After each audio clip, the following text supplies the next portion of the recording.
महर्षि उड़िया बाबा को भी एक उपासक ने प्रश्न किया था कि महाराज जी मन कैसे रुके।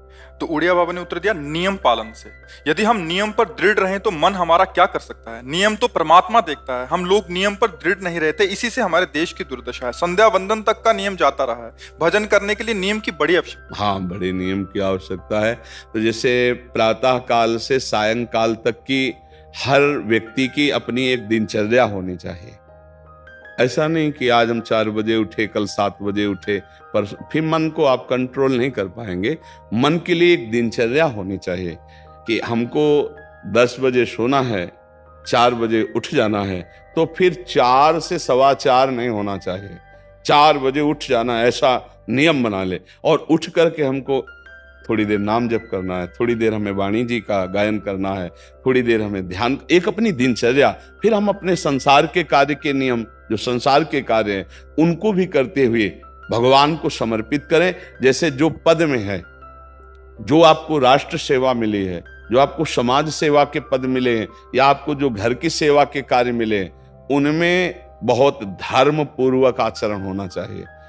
अगर आप अधर्म आचरण करते हैं, अपने पद का दुरुपयोग करते हैं, तो आप सुबह जग करके थोड़ा माला चला लीजिए, फिर भी आपका कल्याण नहीं होगा, क्योंकि आप अपने पद का, अपने सेवा का दुरुपयोग कर रहे हैं। जैसे हम जानते हैं कि अधर्म आचरण है, ये अधर्मी है, हमें पता है दोषी है, और वो हमको कुछ धन दे देता है, और हम उसको मुक्त करवाने की बात सोचते हैं, और जो निर्दोष है उसको फंसा देते हैं। अब तुम चाहे जितना माला चलाने की कोशिश करो या दान पुण्य करो, वो तुम्हारा अधर्म आचरण, वो अधर्म का धन तुम्हें सतमार्ग में नहीं जाने देगा।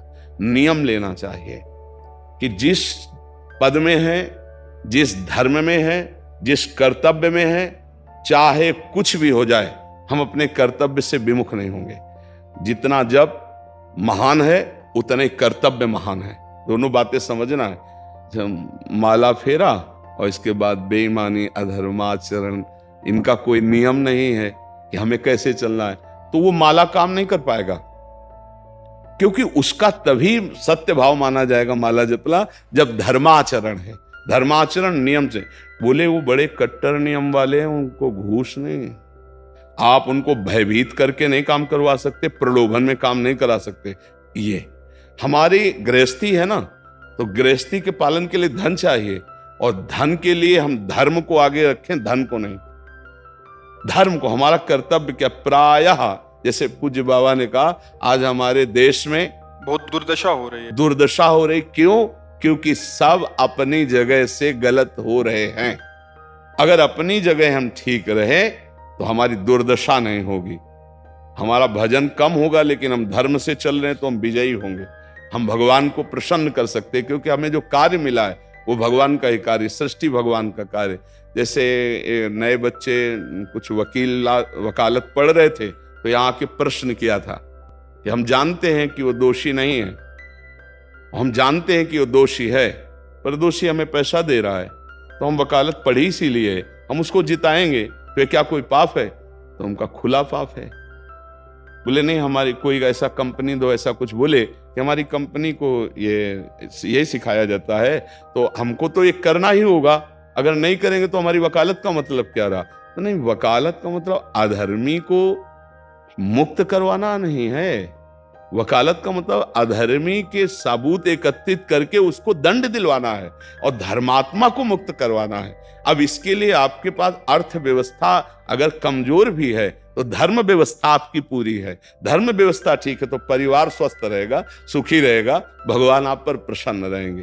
अच्छा, फिर हमने तर्क रखा कि जैसे आपकी बहन के साथ कोई गलत व्यवहार करे, आपको पता है, और वो आपको 10 लाख रुपया घूस दे, तो क्या आप उसका पक्ष लेंगे? नहीं, तो फिर दूसरी बहन के साथ किया है। अब यहां विचार करना है ना, अपने भाई का अगर कत्ल किए हो, मुझे पता हो कि ये दोषी है, तो क्या हम पैसे से उसको मुक्त करने देंगे? लगेगा कि जान की बाजी लगा देंगे, और तुम्हें हम ऐसे ही एक गरीब आदमी की किसी ने हत्या की है, तो आपका पक्ष बनता है। पर यह ज्ञान कहां मिलेगा? बिना अध्यात्म के ज्ञान तो मिलेगा नहीं। ज्ञान तो इस बात का मिला कि कैसे पैसा कमाया जाए। अच्छा, वो पैसा यदि अधर्म से आया है तो आपकी दुर्दशा कर देगा, आपकी बुद्धि भ्रष्ट कर देगा। तो जो बाबा कह रहे हैं कि आज हमारे समाज की बड़ी दुर्दशा हो रही, उसका कारण यही है कि हमें अध्यात्म का ज्ञान नहीं, हमें धर्म का ज्ञान नहीं, और बड़ी बड़ी गलतियां हो जाती है। बिल्कुल पता है आदमी निर्दोष है और हम धन के प्रभाव से उसको दंड दे देते हैं। वो दंडा भगवान जब आपको पलट कर देंगे तो आप सह नहीं पाओगे, उसका परिणाम बहुत बुरा होता है। तो इसलिए समाज को चाहिए अपने अपने कर्तव्य का पालन करते हुए एक नियमावली बना ले। जैसे कुछ दुकानों का नियम होता है कि वहां फिक्स रेट होता है, नहीं होता? वहां ये नहीं चलेगा कि कसम से कहते हैं कि तुम्हें हम अपना जान करके कि 100 रुपया मीटर ये मिला है, हम बिल्कुल मुनाफा नहीं ले रहे। नहीं, झूठ क्यों बोल रहे हो? दुकान खोले हो मुनाफा के लिए, झूठ क्यों बोल रहे हो? नहीं लेंगे मुनाफा, हम जितने का लाए हैं उससे मुनाफा लेंगे, पर 120 रुपया मीटर देंगे, कपड़ा बढ़िया है, नाप फिट है, इससे नीचे नहीं उतरेंगे, हमें सफाई देने की जरूरत नहीं है कि हम कसम खाते हैं या ऐसा। जानते हो ये बिजली है, दुकान है, नौकर लगे हैं, तो इसका मुनाफा लेने के लिए दुकान खोलें, कोई दान करने के लिए तो नहीं। तो सबको पता है मुनाफा लेगा, लेकिन एक फिक्स दाम, उसे 10-20 रुपया का मुनाफा लेकर के हम उसको बेच रहे हैं। लेकिन झूठ क्यों बोले? झूठ के बिना धंधा नहीं चलता। नहीं, ऐसा नहीं है। अब असत्य बोलोगे तो उससे जो आपको मुनाफा मिलेगा वो आपकी बुद्धि भ्रष्ट करेगा, और सत्य है कि मुनाफा के लिए है वही चीज, और आप एक फिक्स रेट में दे रहे, बढ़िया है। अब अगर आप कोई मिलावट करके भोजन सामग्री दे रहे हैं, आपको पता है, तो जो खाने वाले के हृदय में बैठे हुए भगवान हैं वो तुम्हारे जीवन में मिलावट कर देंगे, तुम्हारा जीवन महान दुखमय हो जाएगा। ये कहां समझा जाता है? एक आदमी सिंथेटिक दूध बना रहा है, उससे कहो ये अपने बच्चे को पिला, नहीं पिलाएगा। फिर ये दूसरे का बच्चा जब पिएगा तो उसकी हालत क्या होगी? दूसरे शरीर में जाएगा तो हालत क्या होगी? वो केवल धन की बुद्धि रखता है। एक आदमी घी में केमिकल मिला रहा है, एक ऐसे अभक्ष्य पदार्थ मिला है, वो स्वयं नहीं खाएगा, लेकिन वो होटलों में भेजा जाएगा, हजारों लाखों लोग खाएंगे, बीमारी बढ़ेगी, उसको रुपया से मतलब है।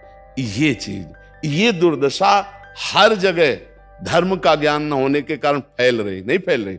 एक मरीज बीमार है, असली दवाओं में पैसे ज्यादा है, नकली दवा लेकर के असली के दाम में बेच देना, उसको बिल्कुल फायदा ना होना। लेकिन परमात्मा देख रहा है, तुम जानते हो नकली दवा है, वो तो नहीं जानता बेचारा, ज्यादा पढ़े लिखे नहीं, किसान आदमी गांव का आया है, तुमने दे दिया और उसने पैसा दिया असली के। अब वो पैसा तुम्हारी बुद्धि भ्रष्ट करेगा, तुम्हारे परिवार में कलह पैदा करेगा और तुम्हारा पतन कर देगा। ऐसे हर डिपार्टमेंट में, हर विषय में यदि हम अपने धर्म से चले, अपने सत्य से चले और थोड़ा भी भजन होगा, वो आपको उत्तम गति प्रदान करेगा। पर ऐसा कहां समझ में आ रहा? अध्यात्म के बिना भला ऐसा समझ में आएगा? तो इसीलिए कह रहे हैं हमारे देश की दुर्दशा हो रही। पूर्वजों में पहले यह था कि हमारा धर्म नहीं जाना चाहिए चाहे प्राण चले जाएं, हमारा चरित्र नहीं जाना चाहिए चाहे सर्वस्व नष्ट हो जाए। आज इसकी कोई परवाह नहीं, तो उसी से बुद्धि भ्रष्ट हो जाती है, जीवन एक पशुवत आचरण वाला हो जाता है, और वो अपने को बड़ा सुखी समझने लगते हैं कि हमारे पास बड़ा वैभव है। लेकिन प्यारे, उस दिन को याद करो जिस दिन तुम्हारा आखिरी समय होगा, ना तुम्हारा फार्म हाउस जाएगा, ना महल तुम्हारा जाएगा, ना बैंक बैलेंस जाएगा, ना कोई व्यक्ति, और ना ये शरीर। अब तुम्हारे कर्म तुमको भोगवाएंगे। उस समय की कौन याद करता है? अगर उस समय की याद हो तो भय लग जाए कि नहीं नहीं, पाप नहीं करूंगा, क्योंकि जाना है यहां से। अच्छा, कब जाना कुछ पता नहीं, किसी भी समय ट्रांसफर हो सकता है इस शरीर से। तो हमें लगता है कि महापुरुषों के जो वचन हैं कि हमें एक नियम से जीवन जीना चाहिए, धर्म पूर्वक जीवन जीना चाहिए, अपने कर्तव्य का पालन करना चाहिए। जो हमारे लिए कर्तव्य, आज प्रायः धन प्रधान बुद्धि होने के कारण कर्तव्य स्वाहा हो रहा है। एक विद्यालय में विद्यार्थी के लिए जो गुरु पद में बैठा, उसका क्या कर्तव्य है? वो अपने कर्तव्य को भूला हुआ है। भला छोटे छोटे विद्यार्थियों को, जिनकी नींव पूरे राष्ट्र सेवा में, समाज सेवा में ये बन सकते हैं, अगर उनको हम सही शिक्षा नहीं दी तो उनका पूरा जीवन बर्बाद हो जाएगा। अगर उनको हम गलत सपोर्ट कर दिए तो उनका पूरा जीवन बर्बाद, क्योंकि नया जीवन है। और जगह जगह अपने अपने कर्तव्यों का यदि पालन किया जाए तो पूरा समाज सुखी हो जाए। लेकिन कर्तव्यहीनता आ रही, कोई अपने कर्तव्य को नहीं समझ रहा है। तो यही बात महापुरुष जनों को दुख लगता है कि अगर सब अपने कर्तव्य का पालन करें, धर्म का पालन करें, भगवान का नाम जप करें तो सब सुखी हो जाए। सुख सब चाहते हैं और आचरण दुख वाले करते, इसीलिए सुख नहीं मिल रहा है, परिणाम में हमें दुख मिल रहा है। सच्ची मानना, वो रुपया पूरे परिवार में अशांति पैदा कर देगा। और धर्म पूर्वक 100 रुपया लाओगे और 4-5 परिवार के बैठ के नमक रोटी खाओगे, आनंद से सोओगे, बड़ा प्यार रहेगा, भगवान की कृपा रहेगी। पर ये बात समझ में नहीं आती है। तो ये वृत्ति अगर छोड़ी ना जाएगी तो कुछ भी कर लो, कहीं भी दान पुण्य कर लो, लाभ नहीं मिलेगा। अगर दान देने की बात कही गई है तो धर्म पूर्वक कमाए हुए धन से। अगर आप मेहनत से कमाए हो ना, 10 रुपया दे दोगे ना, तो 10 रुपये का वो आटा लाके अगर 2 रोटी खाएगा तो खूब वजन होगा। और आप 1 लाख रुपया बेईमानी कर रख दोगे ना, तो बैठे बैठे वो गंदा ही सोचेगा, वजन नहीं होगा। उसका गंदा सोचना और आपका गंदा करना दोनों मिल करके, उसके कारण भी तो आप बने ना, तो आपका ही पतन हो जाएगा। उसको तो भगवान बचा लेंगे क्योंकि भगवान की शरण में है। तो मुझे लगता है अधर्म के धन से कभी किसी को लाभ नहीं मिलता। तो अपने कर्तव्य का पालन करते हुए यदि नाम जप किया जाए तो बहुत जल्दी हमको लाभ प्राप्त हो जाए। बहुत सुंदर मतलब ये चर्चा होती है, अगर आप लोग इसको धारण कर लें तो निहाल हो जाएंगे। सच्ची कह रहे, ये जो बातें हैं ये बहुत सुंदर जीवन को पुष्ट करने वाली हैं, पर आप धारण कर लें तो बात है। नहीं तो जैसे लाभ दिखाई दे रहा 50,000, तो ये बातें भूल जाओगे, ये बातें अच्छी नहीं लगेंगी। हे यार, बहुत बढ़िया काम घर में आएगा, पर हमारी ये बात ध्यान रखना, वो 50,000 घर में अशांति पैदा कर देगा। सच्ची मानना, आप धर्म से चलना, धर्म से चलोगे तो भगवान तुम्हारी रक्षा में रहेंगे। अधर्माचरण, देखो कैसी कैसी घटनाएं होती हैं। बढ़िया कार है, फिल्मी गाना लगाए चल रहे हैं, और वो एक्सीडेंट हुआ, आग लग गई, बाहर निकल ही नहीं पाए, वो अंदर ही जल गए। क्या हुआ? ये करोड़ों रुपए की कार भूंज दिया तुमको अंदर ही बैठाल के, धू धू करके आग लग गई, अंदर जल। ऐसे जलना चाहते हो या भगवान के आनंद में चिंतन करके शरीर छोटे हो फिर दाह संस्कार हो? ऐसे ये सब लोग भगवान के नाम का कीर्तन करते ही जा रहे, फिर आपका अंतिम संस्कार, वहां जीवित जल गए। क्या हो सकता है? एक एक पल तुम्हारे कर्म का हिसाब होगा, एक एक सेकंड का।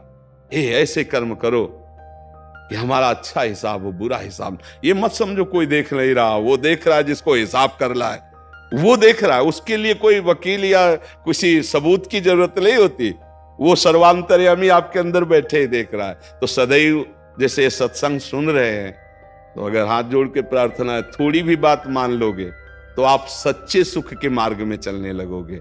नहीं तो भाई बहुत गंदी हवा चल रही है, माया की बहुत गंदगी ऐसी फैल रही, कलिकाल है ना, कि ये बातें किसी को पसंद नहीं आती। वो बात बताओ कि हम कितना रुपया कमा ले, कैसे कितने भोग भोग ले, और वो अध्यात्म में नहीं है।